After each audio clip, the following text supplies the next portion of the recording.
It was 1987 when I divorced, and I said, what are you going to do with the rest of your life? It wasn't in the plan. And the answer was, you're going to live your dream. And I sold everything I owned. I kept a couple of pair of pants, a couple of tops, and I never went back over all of the papers and all of the books and all of that. I just left. And I took off, and I haven't stopped since. The dream was, of course, to get to know the world and to interact with people. I'm not big on tourist things. I live with people wherever I go, and it started that way in Mexico, and I never stopped. Where have you been so far? Oh my gosh. I started in Los Angeles. That's where I was living when I divorced. My kids, by the way, I had 2 kids, and they were both out of the house and gone. So I started in Mexico. It was close. I was nervous.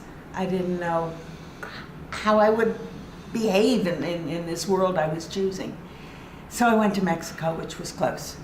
And then from Mexico, I went back and forth a few times. I went to LA for various things, went back to Mexico, and then Guatemala, and then Nicaragua. That was an interesting choice because in Nicaragua, the U.S. was the enemy. And I went down and discovered that the U.S. was lying to its people. And Nicaragua wasn't anything like what I thought it would be.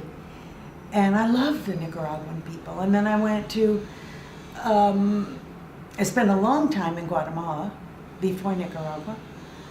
And then I went to the Galapagos Island, and I just kept going, and I didn't make choices. People came past my presence and said, we're going, and I say, hold on, wait a minute, I'm going to. When I married him, he was a sports writer. He went from Sport magazine to Life magazine, and his first job at Life was entertainment editor, it came with a lot of good perks. We went to every Broadway opening. We went to all the openings of movies. We went to all kinds of glamorous parties as press.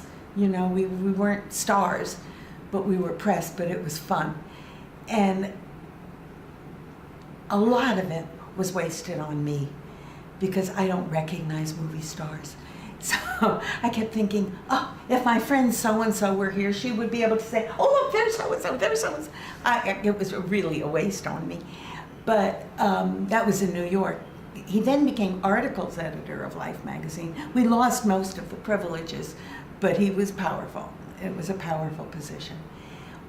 Years later, we lived in Greenwich Village in those days, during the time when Greenwich Village was a leader in protest in the country. You know, it was the Vietnam War, and it was a very exciting place to be. You know, everything from gay rights, which was just beginning, to the protesting the war in Vietnam, and I had college years of being very left-wing and very liberal, so it was a good fit. And I lived in Greenwich Village. My kids went to public school. And I have a couple of interesting public school stories if you want, but that's not about being a nomad, that's living. And when they were 12 and 13, they were born in New York. We moved to Los Angeles. And he was, not because of me, but because of him. And he was a consultant to some top magazines. So we got invited to everything. We got invited to all the movie openings. We got invited to parties with stars. The Emmys and the Academy Awards and all of that. It wasn't my world. You know, I was happier at that children's magazine. But the first time was always fun. You know, the first time you go to the Academy Awards, and the first time, you know, there's a lot of pomp and ceremony, and the Grammys too. That was good. The music was great for that. But it really wasn't my world. And you know, I didn't want to dress in sequins and go to, but I did. I don't think I did it all that well. But I wasn't always in travel clothes and stuff. And, you know, I guess I really felt freedom when I finally divorced and just took off, and I was free to be me. He didn't like planes. At one point we went to Europe. Our son was spending a year in England at London School of Economics, and we took a boat, we took a ship across the ocean and back. So we did not travel a lot, but when we got there we did some travel. And another point, I'm not absolutely 100% sure, I think he took the Concorde because it was going to get him there in a few minutes, you know, and I took a regular airplane because I didn't care and I was perfectly happy doing it. But we did not. We did go to Europe twice. I've collected some statistics. 15% of Americans have ever left the North American continent. That means Mexico and Canada. 15%. I feel sorry for them. They'll never know the joy of connecting across cultures. Their minds stay closed. And they all think America is the best place in the world, which your mind does funny things when you get out into that world and discover it's not true. Myopia, the nearsightedness of the people in the United States. Now, there are pockets of people who have been out of the country, and certainly the wealthy have, for the most part, taken trips to Europe to teach their children French and things like that. But there are blinders on a huge portion of the American population. We can't be a part of today's world if we don't know other countries, if we don't connect with other people. Every time I go out of the country, I see very few Americans. And every time I go back into the country, I hear how dangerous it is out there. I hear a fear of foreigners. You know, out there in the world, there are a lot of foreigners. I mean, it's insane, it's crazy. Everywhere I go, people smile and invite me to their houses and buy me a Coke. And I thought, how do you change a country? You can't tell them. You can't tell someone that you should go out into the world because people are nice. It just doesn't get across. They've got to actually experience it. So who do you start with? My thinking is you start with kids. I went to Brandeis University in Massachusetts, and I knew that I was not going to spend my life in Bridgeport, Fairfield, Connecticut. I went straight to New York, and I thought, well, what in the world am I going to do? How am I going to make a living? I was an English major, English Lit. This is not a strong major to find a job. You know, there are not a lot of people looking for someone who knew Shakespeare. So I went to an employment agency, and I thought, well, I had been editor of a high school newspaper, and I thought, I can write, so maybe I'll be a writer. But there were no jobs for writers. And then I thought to myself, I'm 21 years old, how can I write for grown-ups? You know, I'm still a kid. And I thought, how about children? And I thought, that will do it, I can write for children, I'm not a kid anymore, but a part of me is.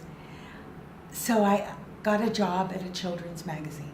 The children's magazine was called Young Americans, and the only slot available was as a file clerk, to be in charge of the files. Now, I have already mentioned probably 3 times that I am not an organized person. File clerk is an organized person. Files have to be organized, and that was my job. Inside of a few months, maybe 4 or 3, I don't remember how long, I messed up the files so badly that one day they came over to me and they said, Rita, we'd like to make you a writer.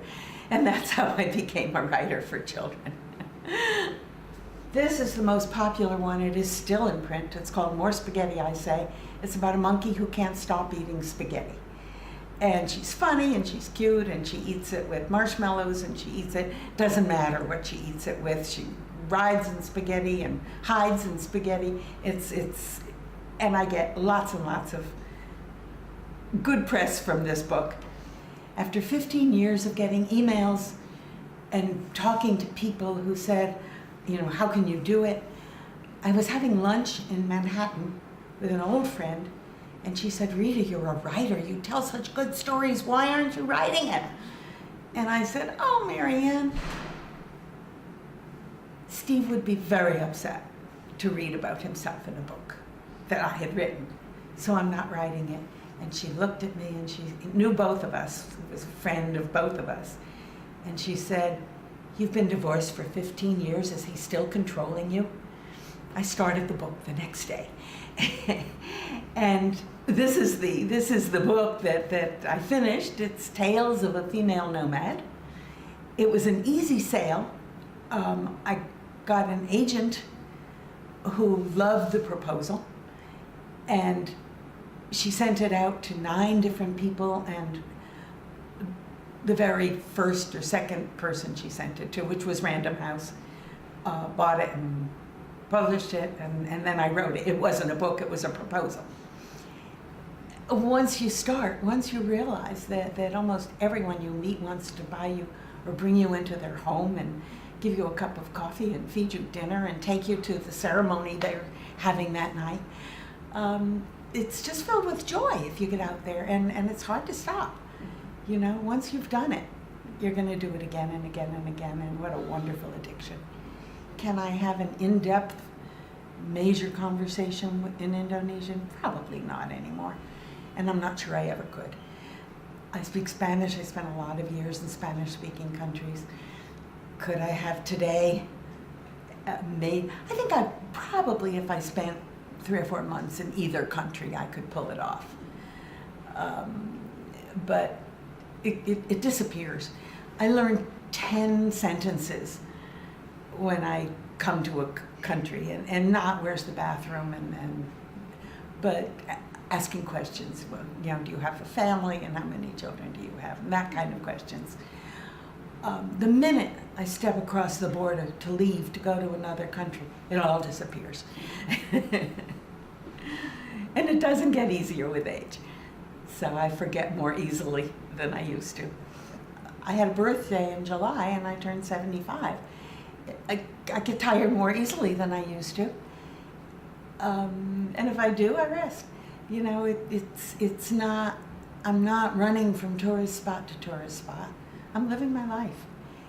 I carry a computer, so I can lie in bed with my knees up and my computer on my knees and answer emails or blog. I have a website, and I'm writing about Turkey on the blog at the moment, and I've been doing that since I got here, maybe once a week, once every other week. I also have a listserv where I ask people if they want to hear from me now and then. And my email's in the book, which is how that happened. And I've got over 1,500 people on my listserv, so I just put one address in the email and all these people get it. And I can say anything I want. If I get an interesting thing about a gap year program that's offering a scholarship, I'll throw it in there. If I get an interesting, Facebook or link that I think anybody who's interested in me and travel and my book might be also interested, and I send that out. It's fun. So if I'm bored, I can always talk to people who have written to me, or do nothing.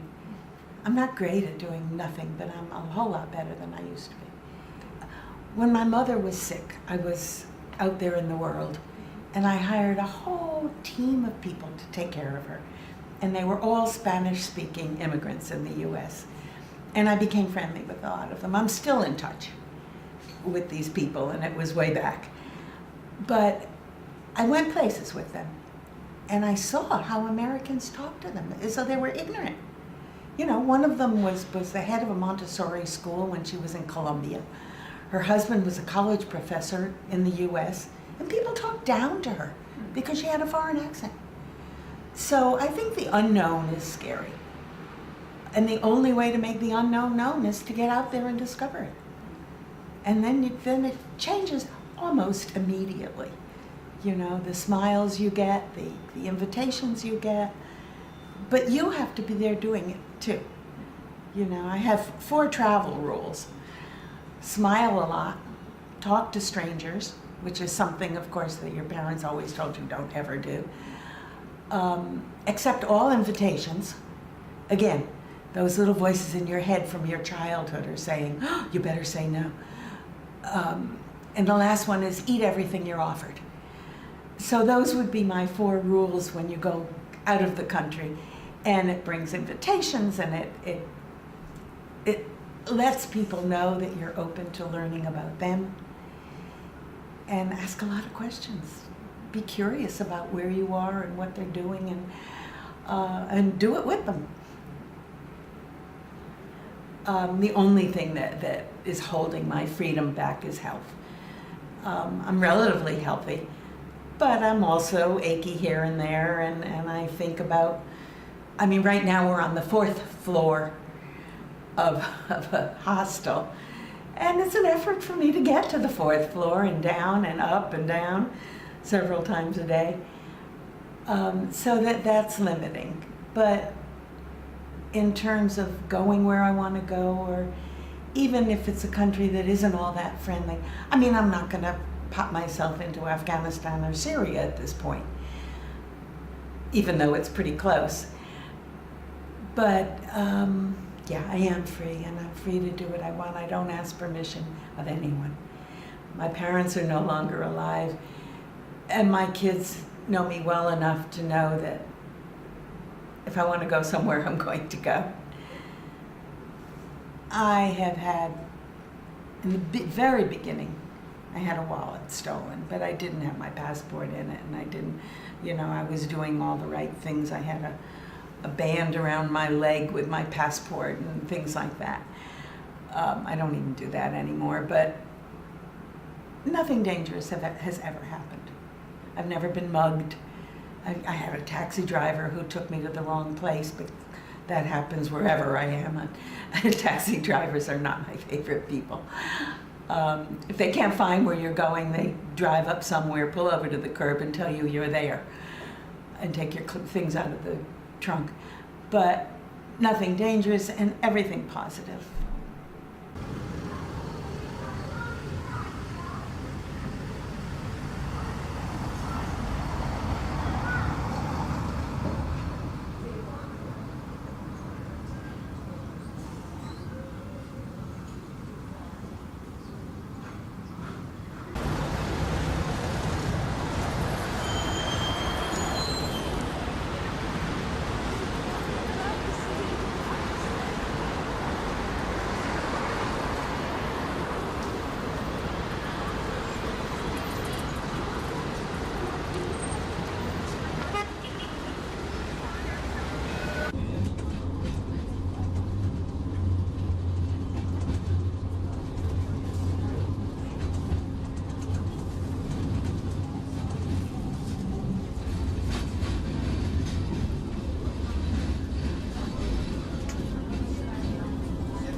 I never know exactly where I'm going to go. I kind of wait for something to come across my path. Yesterday I got an invitation to go to Hungary, and I thought, I've never been to Hungary, and it's a possibility. And the invitation said you can stay as long as you want. I don't think he realizes quite how long I might stay. But I don't like to make plans, because then when an invitation comes along, I can't accept it. So there are places that I haven't been, a lot of places, because I stay a long time in one place. So it's not as though I have a list of countries that I'm checking off. You know, I spent 8 years basically in Indonesia, in Borneo and New Guinea with tribal people, and I never knew I was going there until I got there, and suddenly someone was moving on to somewhere that sounded interesting. This is sort of unusual for me, Alaska, which is part of the US, of course, but it's not attached. It's the last frontier of the United States, and I have a feeling there are interesting people there. My latest trip was interesting. I was giving a talk. I was still in the US, and I had been there during that period of time. And I gave a talk in a bookstore, and someone came up to me and she said, "Rita," she said, "I read your book a number of years ago, and I loved it, and I came to hear you talk today, and I think I loved your talk. I love you. I'm a flight attendant for Delta, and I would like to offer you a buddy pass anywhere you want to go, or anywhere Delta goes." So I flew to Turkey on a buddy pass. That was very nice. You pay a certain amount, but nothing like what I would have paid had I bought a regular ticket. So that really got me out of country. It was the first time I had ever flown first class. It was very nice. A lot of attention, champagne and wine, and a little bag that put in all kinds of little things that used to be on international flights, but I don't think they do that anymore. You know, with an eye mask and shampoo and all kinds of goodies, and constant attention. It was and a seat that you can almost go flat in. So that was a very nice experience. So first class would be a high on that list of transportation that I like, but I'm never going to pay for it. Do I have travel plans? No, I'm in Turkey now. I am going back to the US on the 17th of this month, which is just not even 10 days. No, 10 days exactly. And I'm going to be a grandma. I already am a grandma. He's 8 years old. And his mother is in school away from home. So I'm moving in, and I'm going to be an official grandmother, which I'm looking forward to. He's very cute. So his name is Chris Gelman, and we're going to hang out together for a few months. After that, I have no plans. My life is about connecting. It's connecting with people wherever I am. Even in the US, it's connecting with people. It's connecting across classes. It's connecting across languages. It's connecting across borders. The learning is a part of what connecting is all about. I ask people questions. I want to know how they eat. I want to know what they do. I want to know what's fun for them and what's sad for them. And I want to live their lives. I want to live other people's lives and see what they're like. And I think if I had to put one word to the meaning of life, it would be connecting, because it brings joy. And joy is a spiritual thing. Joy is not just, being happy or doing something you like. It fills your body with a certain kind of passion and love of waking up every morning, knowing that you're going to connect with ideas you've never heard, foods you've never tasted, ways of life that are new to you.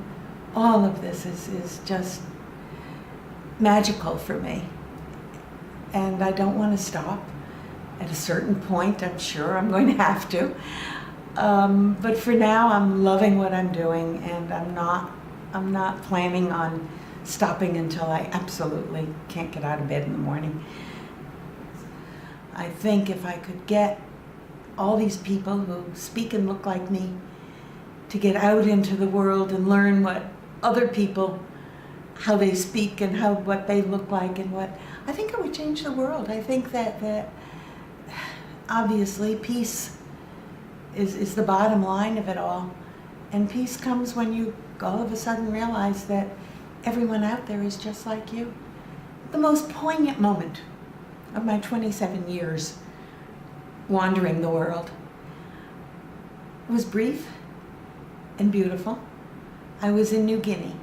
I had been in Bali for many years, and all of a sudden a German guy came to the village where I was living.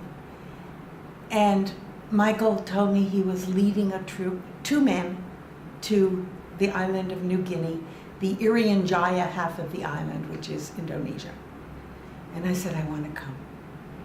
And so Michael, these 2 Germans, and I met in Irian Jaya. And it was a tour. But before I met Michael, I decided I was going to go early and get to a different valley. Michael's trip was mostly on a boat, but this valley is where you start out to go up into the mountains of Irian Jaya, where I think it was in the late 30s, the rest of the world discovered there were tribes in these mountains, extremely traditional tribes. The kind of tribes that have face paints and bones in their noses and jewel and something around their necks. The men are virtually naked except for a penis gourd. They grow these gourds, and most of them are wearing some kind of stones or shells or something around their necks, and the only other bit of clothing they have is a gourd. Some of them are big and wide, some of them are tall and narrow, some of them have a wiggle. And when I was there, I thought, these guys live in these wooden huts. And I had this image of a shelf on these wood and straw huts. And on this shelf were gourds. And the guy wakes up in the morning, he said, what do I feel like today? But they hold these gourds on with a string around the top and a string around the testicles. And I got there because I wanted to go into these hills. And I found 3 women in what's the name of the valley? Wamena Valley. 2 Austrian, 1 from Namibia. All of us white, all of us covered from the tops of our necks to the bottom of our shoes because it's malaria country. And we got together and decided we were going to take a tour. They were all a lot younger, which is most of my life is spent with a lot younger people, because most people my age are not doing what I'm doing. And my contribution, I knew I was going to slow them down hiking in these mountains, but my contribution was that I spoke Indonesian, and we didn't have to have a guide who spoke English, so it was cheaper. So my contribution to this little voyage was Indonesian. And off we went. And it was the first village we came to. Up hills and down hills and across rivers on bamboo poles. I was scared. I'm not very good at heights. And I would look down and I would see, rocks and rivers. But I did it because I knew, not because I wanted to climb the mountain, but because I knew what was up there. We got to the first village after a hard day, and it was like Edmund Hillary climbing Kilimanjaro. We had a guide, a local guide. The guide had a cook. Each one of us had somebody who carried our bags. And the cook had somebody who carried his. So this team of people went off into the mountains. And we got to the first village, and our cook cooked us dinner, and outside are all of these men wearing penis gourds and waiting for us to finish our meal. I had no idea what was going to happen. We finished, and they led us, this group of men, led the 4 women into another hut. And we sat across from each other, and we're staring at each other. And I turned to the women. I had just met them the day before. I turned to the women and I said, do you know any English songs? And we came up with, You Are My Sunshine, Home on the Range, and Oh, What a Beautiful Morning. And I turned to the men. Now they were speaking a tribal language, but the head of their village spoke Indonesian. And I said, in Indonesian, I would like to thank you for all of us, for your exquisite forest, for letting us see the cockatoos and the orchids growing in the trees, and for allowing us to stay in your village tonight. And we thank you. Now we will sing to you. And we sang our 3 songs. We had never sung before, we had never talked, barely, you know. We finished the 3 songs, and I turned to them and I said, now it is your turn. And a concept I didn't know if they would understand. They huddled together, gathered up, and began to sing. And the first 2 songs they sang were clearly taught to them by missionaries. You can hear the you know the harmony, you know the sound of a church song, and that's what they were. The 3rd song came from deep in their tribal history, and it went something like, and someone in the background is going, awa, awa, and somebody else is going, beep, boop, beep, boop. Tears are streaming down my face. I'm in the middle of Irian Jaya, New Guinea, and this group of tribal people is singing to me. And then they finished and they said, now it is your turn. And I turned to the women and we came up with Old MacDonald Had a Farm. And we sang the song with an oink oink here and a moo moo here and a quack quack there, laughing, and the men are laughing, we're laughing. These guys, opposite ends of the spectrum of life on earth. And here we are sitting there singing with a whack whack here. And when we finished our song, I said to them, would you teach us your song? And again, laughter. There was no difference. We were the same. And they're laughing and we're laughing, and we all have tears in our eyes because we're doing it together. And when they finished trying to teach us which was not easy, we didn't do it well, which is why there was so much laughter. They turned to us and said, would you teach us your song? We are in the middle of Irian Jaya, in the middle of the mountains of New Guinea, and we're all going with a quack quack here and a moo moo here, laughing and laughing and laughing. And it was, I think, I have tears in my eyes just talking about it. It was the most poignant moment of what my life is about. It's about connecting. It's about the sameness of humanity wherever you go. And, you know, I wanted to just stay there forever, but we had to move on. And the PS on this is that the next day, we slept in their village, and the very next day we went on to another village. By the time we got there, the new village was eagerly awaiting the traveling minstrel show. And it happened again. It was, as I said, to start, the most poignant moment of 27 years.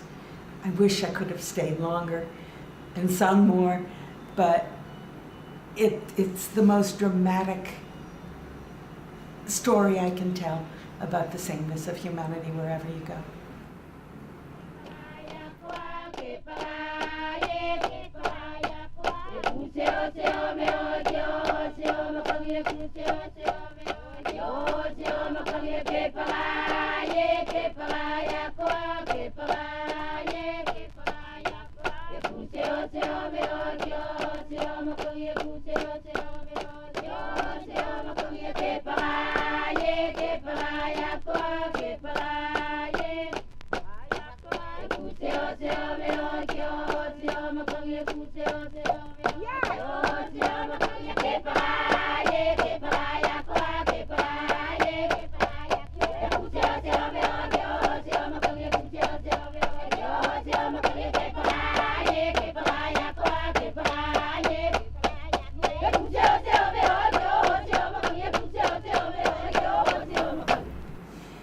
Nomad, Spaghetti, Female Nomad and Friends, but the Female Nomad and Friends is the one that's a charity. So that one you have to buy. Thank you.